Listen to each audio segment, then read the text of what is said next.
Este é o primeiro de uma série de vídeos sobre uma reação química descoberta há mais de 125 anos. Ela libera uma quantidade tremenda de calor. Oh não, a GoPro! Liquefazendo o metal está tão quente. Não é um explosivo, mas pode causar explosões.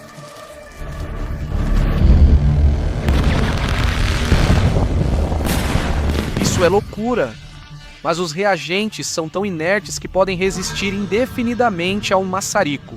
Você acha que tudo isso vai explodir na minha cara? Quando diretores de Hollywood queriam algo que lembrasse uma bomba nuclear, escolhiam essa reação.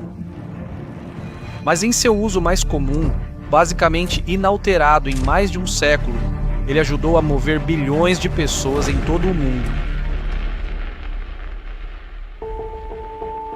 No final dos anos 1800, Carl e seu irmão mais novo, Hans Goldschmidt, estavam se preparando para entrar no negócio da família. O pai deles possuía uma fábrica de produtos químicos, produzindo corantes para tecidos. Eles estudaram química com Robert Bunsen, conhecido pelo Bico de Bunsen. Após a morte precoce do pai, Carl assumiu a gestão da empresa, posteriormente acompanhado pelo irmão mais novo. Um dos primeiros grandes objetivos de pesquisa de Hans era encontrar uma maneira de produzir metais puros. Estes eram essenciais para produzir corantes para roupas, toalhas de mesa, papel de parede e muito mais. Naquela época era difícil achar bons corantes. A maioria era fraca e desbotava mais após o uso. Alguns exigiam a coleta de muitos insetos exóticos. Hoje consideramos as cores como certas. Mas neste mundo sem graça, as pessoas pagariam caro por tinturas brilhantes e resistentes à descoloração. Um desses corantes era o verde de Chile, que quimicamente é arsenito de cobre. Como o nome sugere, era tóxico, embora o quão tóxico seja motivo de debate. Ainda assim, tornou-se o corante verde dominante no final do século XIX, porque sua cor era insuperável. A cor vermelha dos casacos dos oficiais do exército britânico era feita de cochonilha, um inseto da América Central misturado com estanho. A adição de estanho tornava a cor mais escura e intensa, então a demanda por metais puros era forte. Eles tinham experiência em purificar metais dissolvendo-os em soluções ou em ácidos e todo tipo de coisas. A solução de cianeto que entra continua dissolvendo as partículas de ouro deixadas na areia após a amalgamação e a liquefaz. E então trabalhar com os sais, purificar os sais e depois reduzir os sais ao seu estado metálico, e cada passo que você daria causaria novamente problemas, certo? Reduzindo-o em um forno, você tem que lidar com todos os gases de escape e a contaminação através do carbono. Os metais são muito difíceis de separar entre si. Eles formam um cristal misto, correto? Uma liga. Como uma liga, certo? Eles todos se tornam, em certo sentido, uma substância que tem um ponto de fusão, e é por isso que você tem que tomar algumas medidas para separá-los. Hans teve uma ideia inovadora. Ele reagiria a um óxido metálico como óxido de cromo com metal de alumínio. E sua esperança era que o oxigênio trocasse de parceiros, formando óxido de alumínio e cromo puro. Esse tipo de reação é agora conhecido como uma reação aluminotérmica ou termite. Então, vim visitar a Elektrothermit na Alemanha, uma empresa que é descendente direta de Goldschmidt. Sinto que eles organizaram isso como um tour pela fábrica de chocolate do Willy Wonka, mas na verdade é uma fábrica de termite. Aqui tentaremos replicar a primeira reação bem-sucedida de Hans. Os experimentos do vídeo foram realizados sob supervisão profissional, com as devidas precauções de segurança. Originalmente, o primeiro experimento usava cromo, mas estamos usando cobre, que é comparável.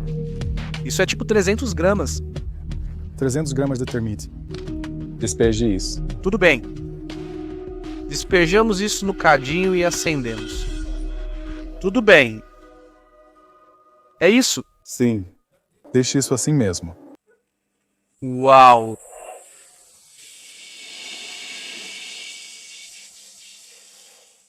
É como fogos de artifício. Impressionante.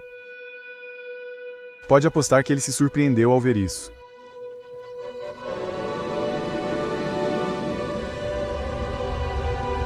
Um punhado de pó de alumínio e então você consegue isso. Como você pode ver, a reação libera muita energia. A temperatura das reações de termite normalmente excede 2.000 graus Celsius e pode chegar a até 2.500. Isso ocorre porque o alumínio forma ligações muito fortes com o oxigênio. Quando essas ligações se formam, elas liberam muita energia, mais do que o necessário para quebrar as ligações de óxido de cobre iniciais. Essa energia derrete todos os produtos da reação e os deixa incandescentes.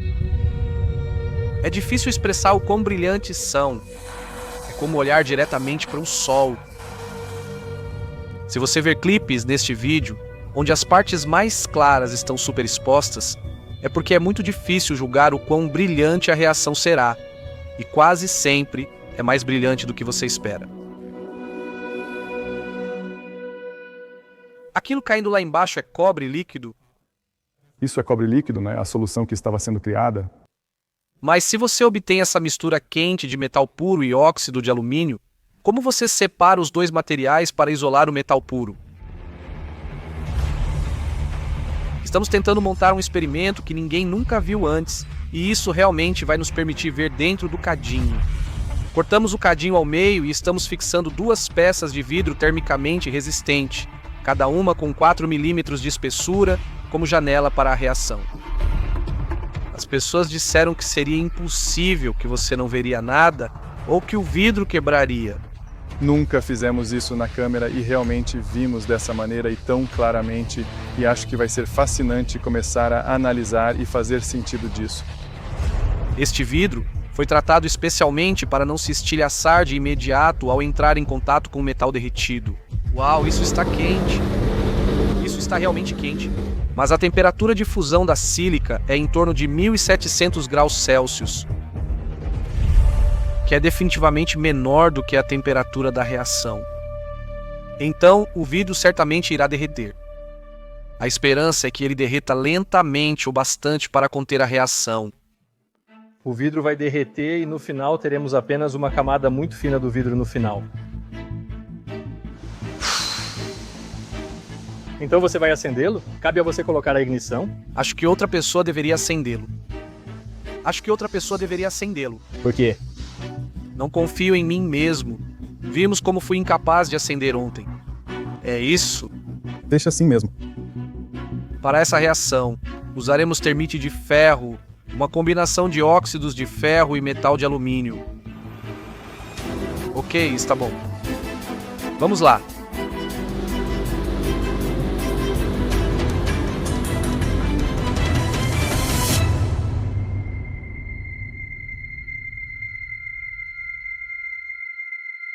Nossa! Oh não, a GoPro! Nossa! Oh não, oh não.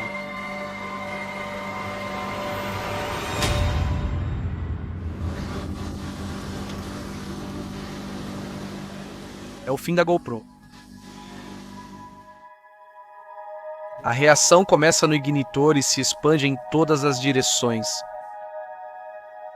Para mim parece quase como formigas ou mofo ou algo assim. Sua disseminação parece orgânica. Você vê um pulso. Sim, Pum, pum, pum. Está vivo. sim, é isso que parece.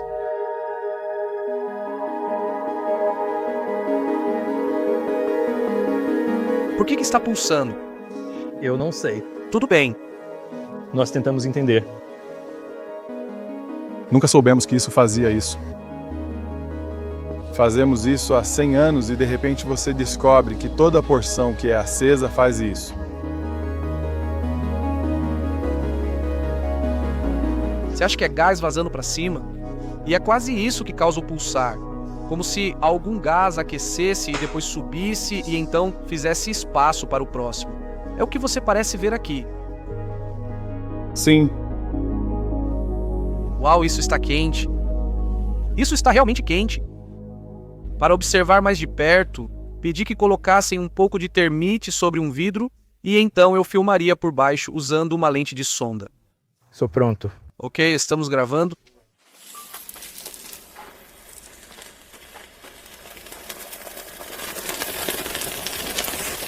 Está gravando, está gravando, está gravando, está gravando. Lá vai, lá vai, lá vai, lá vai.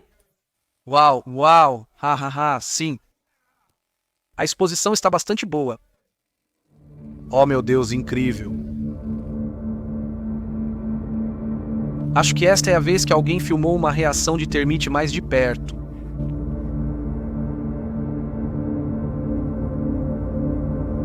Você pode ver que a reação ocorre em explosões. Reage rápido, mas depois faz uma pausa por um momento antes de avançar novamente.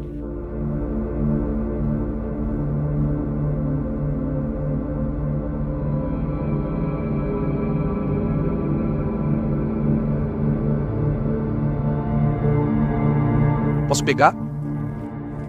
Ah, claro! Sim, pegue, pegue, pegue, pegue, pegue, pegue, pegue, pegue, pegue. Nossa, eu tenho duas ideias sobre por que isso pode estar acontecendo.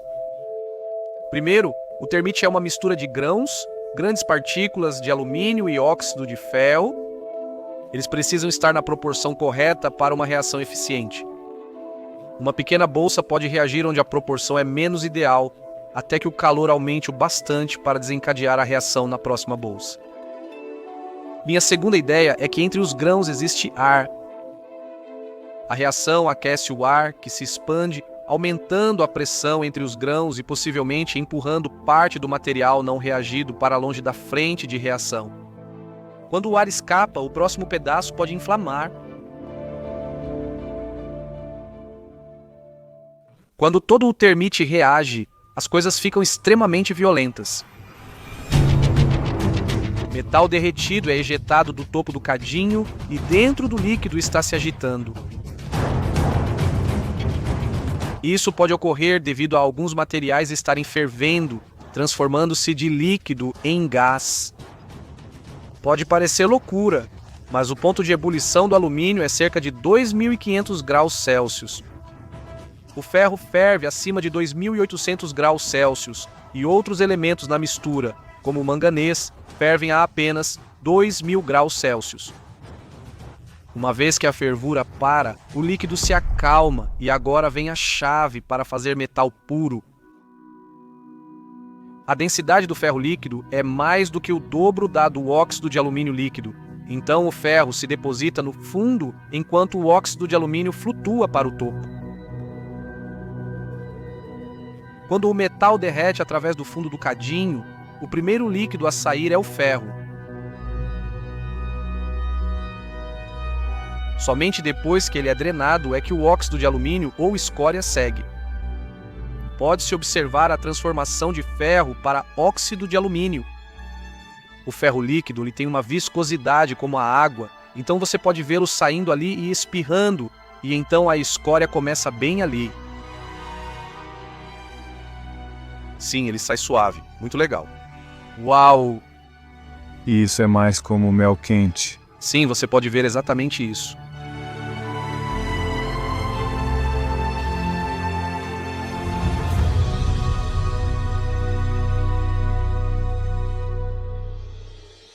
Uau! Com certeza te faz sentir como se estivesse lá. E você pode ver as chamas saindo da frente. E ainda continua gravando. Olha as bolhas no vidro. Você vê aquelas bolhas? E aquela bela cena do ferro sendo derramado. Ou seja, é um trabalho notável para uma câmera em chamas. Vamos colocar um paralelepípedo, pavimentador de rua normal aqui dentro. Ele é feito de calcário. Vamos despejar o termite em cima e depois acendê-lo, e então veremos que o paralelepípedo essa solução vai subir à superfície.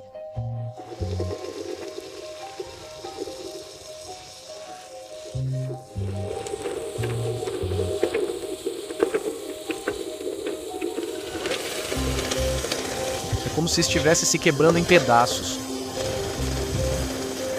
Isso é um bom tanto de lava. Você viu isso? Sim!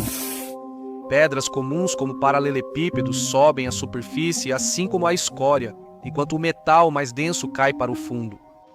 E isso é fundamental para produzir metal de alta pureza no cadinho. Então, Hans Goldschmidt desenvolveu um processo para fazer metais puros como cromo, cobre e ferro. Isso poderia ser ótimo para a química e a fabricação de corantes, mas Hans suspeitava de aplicações ainda mais amplas. Ele patenteou o processo em 1895 e o escreveu para publicação. Ele escreveu: "O procedimento que tenho aqui é, em seu princípio, tão extraordinariamente simples que dificilmente poderia ter empreendido o tempo para apresentar, se não fosse por seus efeitos surpreendentes e extraordinários." O termite era uma solução em busca de problemas. Uma das primeiras aplicações do termite foi para soldar metais em locais remotos. Onde quer que você precise de uma solda muito, muito forte e confiável, em uma área remota onde você não tem o luxo de trazer, toneladas de equipamentos e toneladas de equipamentos de solda, isso é útil para o termite. Alguns dos primeiros clientes foram empresas de transporte. Quando algum eixo quebrava no meio do oceano, naquela época você estaria perdido, e agora ter algo como o termite para pelo menos consertar isso de alguma forma que te levasse para casa era realmente muito útil, era ser capaz de consertar algo ou consertar rachaduras em blocos de motor e ser super móvel com isso. Porque, como dissemos, precisa de 2 caras e um balde. Claro que, neste caso, o termite de ferro, na verdade, não produziria ferro puro, mas sim aço. Isso foi feito incluindo carbono e outros elementos de liga no pó de termite. Ferro puro é inútil e muito macio, ninguém precisa dele. Ele corrói imediatamente, mesmo em ar seco, e ninguém vai querer isso, certo? Precisa de carbono. Exatamente, você precisa de ferro com um pouco de carbono, isso o torna um aço. Então, a maioria do termite produzido hoje é termite de aço. Você tem essa siderúrgica que você pode, mover para onde quiser.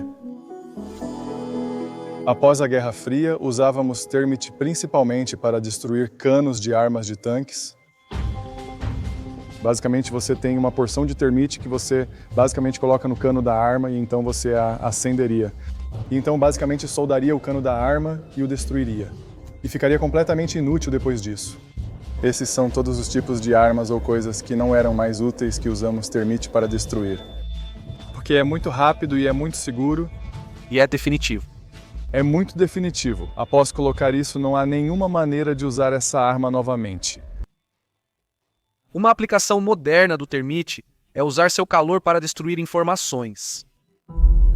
Acima da temperatura de Curie, os Siemens perdem seu magnetismo.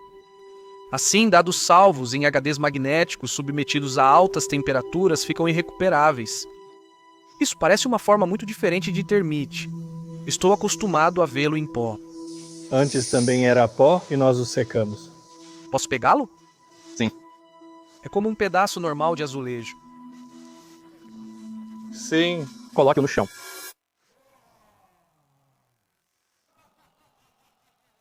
Isso é incrível. Isso é legal. Então, se quisermos garantir que ninguém possa ler as informações neste disco rígido, eu poderia colocar isso em cima? Sim. Aí está. Quando acendemos o cadinho, temos essa alta temperatura por um curto período. E aqui isso dura 10 minutos até tudo ser destruído. Então você está controlando a liberação de energia para torná-la mais lenta aqui? Sim. A temperatura é mais baixa, tornando a reação mais lenta. Vou acender este bloco de termite nos 4 cantos e ele vai gerar calor por cerca de 10 minutos. Vamos ver o que ele faz com este laptop. Ok, vamos acender.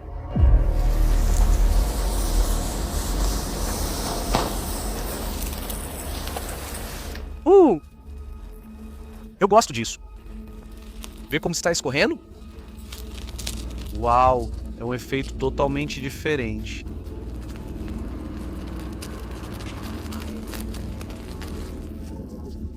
Sim, isso está ficando quente. Está chegando ao laptop agora. Isso é bem legal. Tipo, você precisa ver a gosma derretida saindo debaixo desse laptop. Isso é incrível.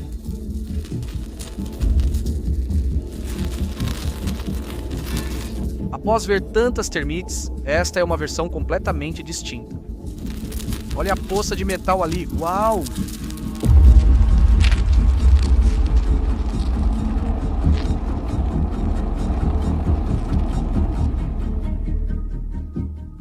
Sim, ninguém conseguirá recuperar os dados desse laptop. Isso é incrível. Eu não esperava ver o logo Intermit. Posso levantá-lo? Claro.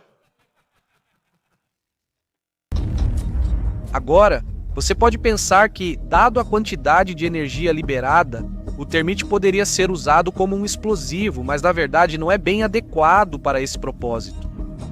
O que torna o termite tão interessante e tão importante é que você pode controlá-lo muito bem.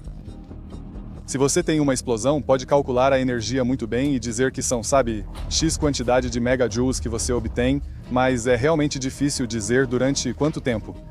Talvez uma das razões pela qual isso não é explosivo é porque quando você tem reações explosivas, normalmente seus reagentes eles são sólidos e os produtos são gases que obviamente se expandem muito e criam muita pressão. Mas, neste caso, tanto os reagentes quanto os produtos são sólidos ou líquidos, sim, certo. Você tem muito controle sobre o que está acontecendo. Sinto como se estivesse me bronzeando de sol com isso. Essa propriedade torna possível derrubar estruturas onde explosivos causariam muito dano. Em 1933, 4 semanas após Adolf Hitler se tornar o chanceler da Alemanha, o prédio do Reichstag em Berlim foi incendiado e só seria totalmente reparado 24 anos depois. Mas a cúpula de aço queimada havia perdido sua integridade estrutural e precisava ser removida. Explosivos convencionais teriam danificado irreparavelmente o restante do antigo prédio. Em 22 de novembro de 1957, cargas de termite amarradas à cúpula, quando acesas, derreteram o aço que caiu na antiga sala plenária abaixo, permitindo a conclusão dos reparos. Aplicações como esta são possíveis devido ao controle cuidadoso da reação do termite. Os ingredientes são tão bem ajustados que é possível acender o termite dentro de casa sem o risco de metal derretido voar por toda a parte. Esta mistura contém alguns pedaços de aço puro. Eles não participam da reação, mas absorvem calor à medida que derretem, então ajudam a controlar a taxa de reação e a temperatura alcançada. Isso mesmo. Beleza. É isso aí. É isso? Acho que não estava dentro. Nossa! Uau! Uau! É interessante como olhar através de óculos escuros parece um muffin de milho ou algo assim. Um dos parâmetros realmente importantes a controlar é quanto tempo após o início da reação o metal começa a fluir do fundo do cadinho. Isso é conhecido como tempo de torneira. Isso é crítico, pois se o tempo de torneira for muito curto, o metal não se separará completamente da escória. Mas se o tempo de torneira for muito longo, então o metal dissolve mais sílica das paredes do cadinho e também sai mais frio do que poderia ter sido. Então a química do aço realmente muda ao longo do tempo. Quanto mais tempo permanece lá dentro. Quanto mais tempo permanece lá dentro, mais importante é para nós controlarmos o tempo que realmente fica lá. Você quer que o tempo da torneira esteja em algum lugar no meio, na medida certa. Nós montamos este experimento aqui para testar. Podemos controlar o momento em que o aço sai? A ideia é que ele saia primeiro deste, depois deste e então daquele. Vamos acender os 3 juntos e ver o que acontece. Tudo bem com você? 3, 2, 1. Sim. Todos eles acenderam quase simultaneamente. Mas o tempo máximo do primeiro cadinho que conseguimos foi de longe o mais curto.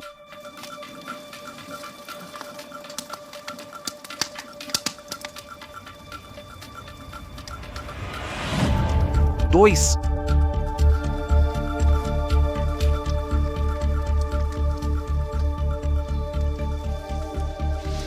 Seria incrível se este parasse e o terceiro fosse. Isso seria extremamente impressionante. Vamos lá, terceiro. Uau!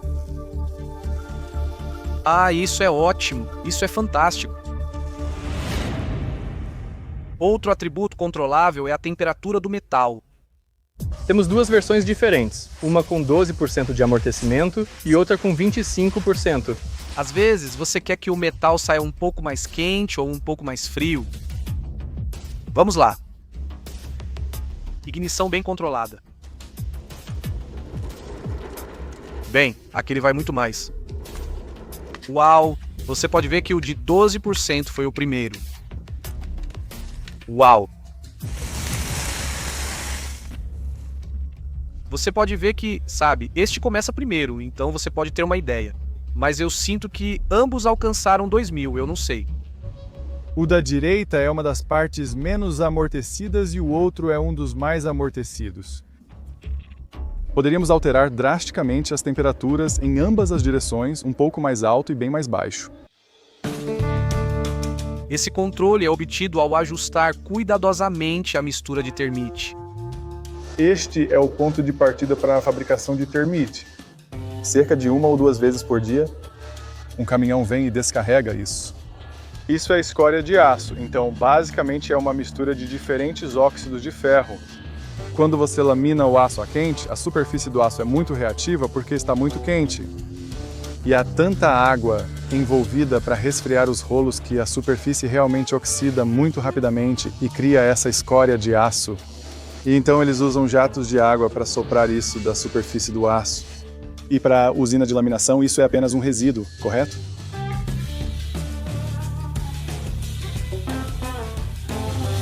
Uau! Aí está. Isso é legal. A escória de aço de fora vem para cá e então é secada. Porque o termite e a água, eles não são exatamente amigos. E você quer que a escória do aço esteja o mais seca possível e então permaneça seca. Então é assim que a secamos. O óxido de ferro é agitado pela rampa em espiral até o último andar e lá as partículas são separadas em diferentes tamanhos e composições antes de serem misturadas com pó de alumínio. Isso também precisa estar muito seco, eu imagino. Não é tanto um problema aqui porque a maneira como está sendo fabricado não contém água. Com o óxido de ferro, Ele está sendo atingido por jatos de água. temos que controlar todos os elementos reativos, que são o óxido de ferro e o alumínio, para garantir que cada parte tenha sua reatividade muito bem definida. Assim, obtemos a reação desejada e as qualidades químicas necessárias no aço. Vocês usam essa palavra porção. Porção é assim que usamos. Uma porção é basicamente um saco de termite. Sem câmeras. Esse cara sempre quebra as regras. Assim, as porções são embaladas separadamente e guardadas no depósito. Este é o nosso depósito, mas este é apenas um deles. E este nem é o maior. Posso fazer uma pergunta aqui? Ok. Ontem vimos que há uma quantidade tremenda de energia no termite. E neste armazém há uma quantidade tremenda de termite. Então a pergunta para você é: isso é de alguma forma perigoso? É uma pergunta justa. É uma pergunta justa. Eles montaram essa demonstração para eu ver o quão seguro é manusear o termite. Eles querem que eu tente acender este cadinho cheio de termite, com fontes de ignição cada vez maiores. Mas eu não estava totalmente confiante de que essa era uma boa ideia. Talvez você possa me ajudar a acendê-lo? Onde está o Christoph? A propósito, você já tentou isso? Não, Nessas circunstâncias, eu conseguiria para você alguns equipamentos de segurança. estou 95% certo de que você não pode acendê-lo. Tudo isso? Aí está. Isso é equipamento de segurança. Então uma em 20. É assim que estamos fazendo? Esta é uma roupa à prova de fogo.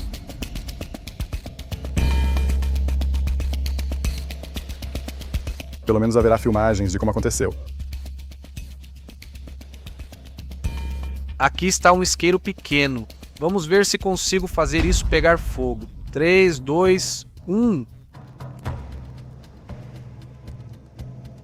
Estou fazendo algumas das partículas de termite aqui ficarem bem quentes, para que elas realmente brilhem em laranja. Está ficando bem brilhante. Você está ficando preocupado assistindo isso? Não. Ouvi você fazer um barulho e pensei que estava ficando preocupado, então decidi que não deveria manter isso no mesmo lugar.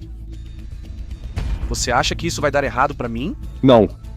Espero que não. Então você pode ver, até conseguindo isso, Brilhando de calor. brilhando de calor ainda não vai acender. Tudo bem, vamos pegar um maçarico maior. Vou tentar com este aqui, tem uma bela chama azul grande. Acho que esse isqueiro não é tão quente quanto o outro. Então eu estou vendo um pouco de laranja ali. Mas apenas um pouco. Vamos ter que trazer as grandes armas. Tudo bem, vamos queimá-lo. Em 3, 2, 1...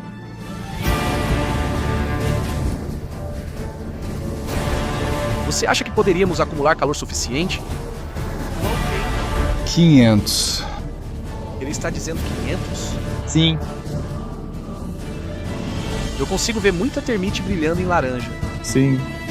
Estão saindo alguns pedaços. Ah, bonito e brilhante. 700 graus. Eu acho que isso é uma excelente demonstração de que o termite não vai se acender em condições normais. Uau! Olha só, ainda está brilhando. Derreteu? Sim, isso pode acontecer. Pode derreter, né, e não acender. Isso é absolutamente louco. Obviamente há muita energia potencial aqui, mas obter essa energia é realmente muito difícil. Então, se pegasse fogo e as paletes de madeira queimassem, você não seria capaz de acender o termite. É mesmo? Não, ela apenas ficaria lá e te ignoraria. A chave para essa falta de reatividade é o pó de alumínio. O alumínio é bastante estável porque está coberto de óxido de alumínio. E somente se ele for aquecido violentamente até que essa camada se decomponha em um grande número de partículas, então a reação pode começar. Então, o óxido de alumínio é como o tampão secreto do termite. Exatamente, o selo. Essa reação tem uma energia de ativação muito alta, então não pode ser iniciada por um isqueiro ou um maçarico de propano. Certo? É por isso que temos usado ignitores de hidróxido de bário, basicamente a mesma coisa que tem nos fogos de artifício. Fica quente o bastante para romper a camada de óxido de alumínio e iniciar a reação. Queremos garantir que a temperatura de ignição seja tão alta que só possa ser acesa deliberadamente, porque uma vez que está aceso... Vou apertar o botão em 3, 2... Não há como pará-lo.